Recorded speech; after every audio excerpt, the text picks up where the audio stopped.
ወዮላቸው።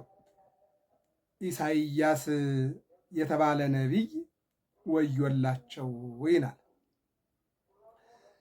አሌ ሎሙ እለ ይብልዎ ለእኩይ ሰናይ ወለሰናይ እኩየ፣ ክፉን መልካም መልካሙን ክፉ ለሚሉ ወዮላቸው ይለናል ኢሳይያስ። ነቢዩ ኢሳይያስ አበይት ነቢያት፣ ደቂቀ ነቢያት የሚባሉ ሁለት አይነት ነቢያት አሉ። አበይት የሚባሉት 4 ናቸው።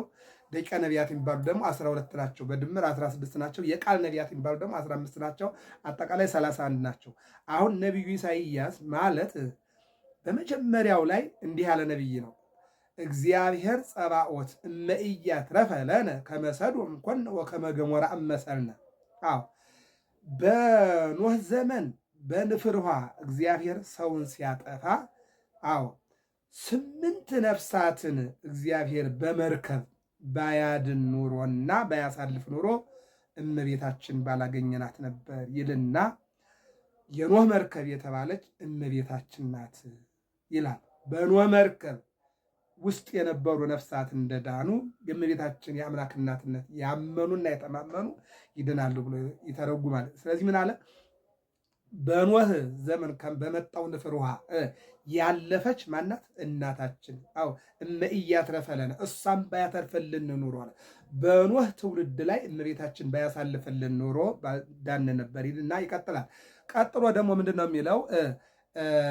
ሰዶምና ገሞራ በእሳት ዲን በተለበለቡ ጊዜ በሎጥ በኩል ጻድቁ ሎጥን አተረፈ ይላልና እመቤታችን ባታልፍ ኖሮ አዎ ዛሬ ባልተረፍን ነበረ ብሎ ይተረጉማል ማለት ነው። ማነው እሱ?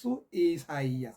ይቀጥልና ከእሳቱ ዲን ከሰሎሞን ማነው? ከዳዊት ሰሎሞን፣ ከሰሎሞን ዘሩባቤል እያለ እመቤታችን ከኢያቄምና ከሐና ባትወለድ ኖሮ እኛ ይል ብሎ ለራሱ ሳይሆን ለዚህ ለአዲስ ኪዳን ትውልድ ባልተረፈና ባልዳነ ነበረ። ለዚህ ነው ቅዱስ ጳውሎስም ንጹሕ ዘር እመቤታችንን ባያስቀርልን ኖሮ በጠፋን ነበር ባልተገኘን ነበር ብሎ ቅዱስ ጳውሎስ የኢሳይያስን ትንቢት በአዲስ ኪዳን ቅዱስ ጳውሎስ ምን አደረገው?